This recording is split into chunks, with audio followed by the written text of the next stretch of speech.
आप टेक की किसी फील्ड में अपनी डिग्री स्टार्ट करने वाले हैं या कर चुके हैं। आप सीएस कर रहे हैं, आईटी कर रहे हैं, एसई कर रहे हैं, सीए कर रहे हैं या कोई भी कर रहे हैं जो कि टेक से रिलेटेड है, तो आपको डीएसए पढ़ना ही पढ़ना होगा। अब डीएसए करते हुए स्टूडेंट्स के कुछ क्वेश्चंस और कंफ्यूजन्स होती हैं कि क्या डीएसए की प्रिपरेशन की कोई स्ट्रेटेजी है? क्या कम टाइम में हम डीएसए को कर सकते हैं? और डीएसए को स्टार्ट करते हुए जब वो कुछ प्रॉब्लम्स और क्वेश्चंस को सॉल्व करते हैं, तो उनसे सॉल्व नहीं होता, उनको बहुत सी प्रॉब्लम्स आती हैं, उनसे लॉजिक नहीं बनता।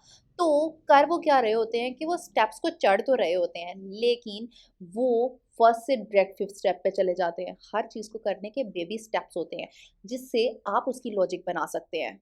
आज के इस ट्यूटोरियल में मैंने उन्हीं टाइनी स्टेप्स को जोड़ के एक रोड मैप बनाया है, जिसको फॉलो करते हुए आप डीएसए की बहुत अच्छे से प्रिपरेशन कर सकते हैं। और चूंकि हर तरफ एआई का राज है, तो एआई की कौन सी स्ट्रेटेजीज को यूज करते हुए आप अपनी डीएसए की प्रिपरेशन की स्ट्रेटेजीज को बेटर कर सकते हैं, वो ट्रिक्स भी मैं आपको आज की वीडियो के अंदर बताने वाली हूँ।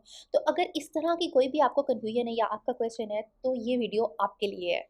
अब इसमें स्टूडेंट्स का पहला क्वेश्चन आता है, विच लैंग्वेज? तो भाई टोटली अप टू यू, लेकिन बेस्ट ऑप्शन हमारे पास है सी प्लस प्लस या फिर जावा। जावा से रिलेटेड प्लेलिस्ट ऑलरेडी चैनल पर अपलोड हो रही है, आपको आई लिंक में मिल जाएगा, उसको आप फॉलो कर सकते हैं। सी प्लस प्लस की प्लेलिस्ट भी जल्दी ही अपलोड हो जाएगी, तो चैनल को सब्सक्राइब कर लें।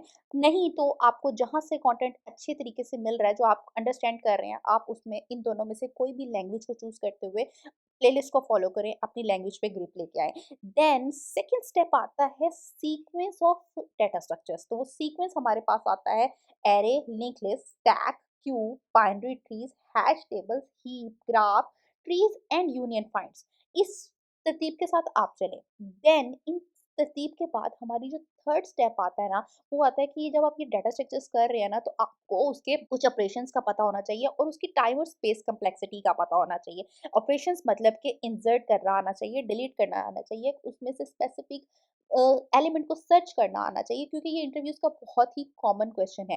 टाइम और स्पेस कम्प्लेक्सिटी की बात करें तो वो ये होता है कि आपका specific data structure specific problem के अंदर कितना टाइम ले रहा है रन होने के लिए, या फिर वो सिस्टम के अंदर कितनी स्पेस ले रहा है। ये बहुत ही इंपॉर्टेंट कॉन्सेप्ट है। इसकी डिटेल ट्यूटोरियल्स जो है वो चैनल पर आते रहेंगे। अगेन सब्सक्राइब, मैं आपको बहुत डिटेल में सब चीजें बताऊंगी, लेकिन अभी क्योंकि ये एक रोड मैप है, तो that is your third step. Fourth step is algorithm. Algorithms अब हमने सारे नहीं करने ताकि हमारा टाइम वेस्ट ना हो। हम वो इंपॉर्टेंट एल्गोरिदम्स करेंगे जो हमारी बहुत सी प्रॉब्लम्स को सॉल्व करने में हेल्प करेंगे, और बहुत से इंटरव्यूज को क्रैक करने में हमारे यही एल्गोरिदम्स यूज होंगे। जैसे कि इसका सबसे पहला हम देखें तो हमने करना है जी रिकरियन एंड बैक ट्रैकिंग। ये दोनों बहुत ही इंपॉर्टेंट है, मस्ट डू इट। देन अगर बात करें तो dynamic programming, binary search, two pointer, sliding windows, इन सब पे डिटेल वीडियोस आती रहेंगी। लेकिन ये वो इंपॉर्टेंट एल्गोरिदम्स है, अभी रोड मैप में अगर बताऊं तो, जो आपके करने के लिए जरूरी है। एक इंपॉर्टेंट पॉइंट कि अगर आपको डाटा स्ट्रक्चर का कोई कंसेप्ट समझ नहीं आ रहा तो उसको स्किप मत करें। आप ये मत करें कि अच्छा नहीं समझ आ रहा, नेक्स्ट कंसेप्ट पर आ जाएं, क्योंकि एक कंसेप्ट दूसरे कंसेप्ट पे बेस कर रहा होता है। अगर आपको रिकरियन अच्छे से आता है ना, तो आप ट्रीज कर सकते हैं, लेकिन अगर आपको रिकरियन का कंसेप्ट का नहीं पता, बेस का नहीं पता, तो आप ट्रीज नहीं कर सकते। तो never skip any of concept and never move without specific one. तो उसके लिए आपको मैं यहाँ पे एक कोड शेफ की एक शीट दे रही हूँ, जिसके थ्रू आप स्टेप बाय स्टेप चल सकते हैं। इसका लिंक डिस्क्रिप्शन के अंदर है, तो आपको डिटेल में सब चीज़ें मिलती जाएंगी। आपको एक चीज़ समझ नहीं आ रही किसी एक चैनल की प्लेलिस्ट से, तो कोई और प्लेलिस्ट फॉलो कर लें, किसी और चैनल को फॉलो करें, लेकिन स्टेप को मिस मत करें, किसी भी कॉन्सेप्ट को मिस मत करें।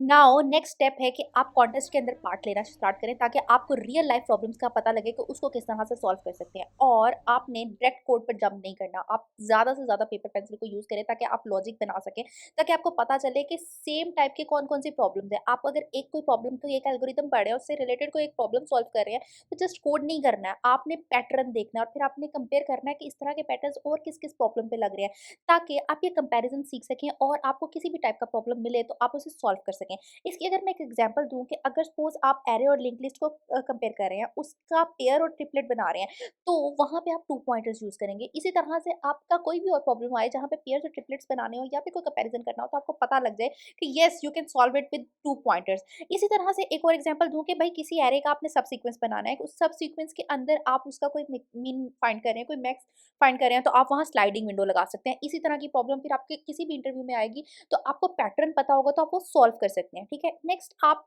कम्प्लेक्स एल्गोरिदम्स पर आ जाएं, जैसे कि अगर sorting और सर्चिंग के एल्गोरिदम्स की बात करें, इनके कुछ एल्गोरिदम्स को मैं अभी यहाँ इस वीडियो के अंदर डिस्कस करती हूँ, जैसे कि बबल सॉर्ट हो गया, इंजर्शन सॉर्ट हो गया, सिलेक्शन सॉर्ट हो गया, मर्ज सॉर्ट हो गया, क्विक सॉर्ट हो गया।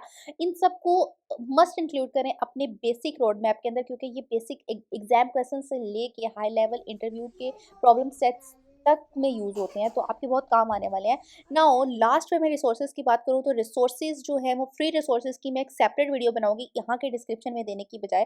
तो अगर तो आप ये उस टाइम पे वीडियो देख रहे होंगे जब मैं वो वीडियो बना के दूसरी वाली अपलोड कर चुकी हूँ, तो आई लिंक में आपको मिल रहा है, उसको क्लिक कर लें। और अगर नहीं है तो सब्सक्राइब कर लें। नेक्स्ट ट्यूटोरियल जो है वो मेरा इसी बारे में होगा, जिसमें मैं कंप्लीट जो है वो फ्री रिसोर्सेज आपको बताऊं, ताकि आपको कोई प्रॉब्लम ना आए और आप step by step data structure को बहुत अच्छे से प्रिपेयर कर सकें।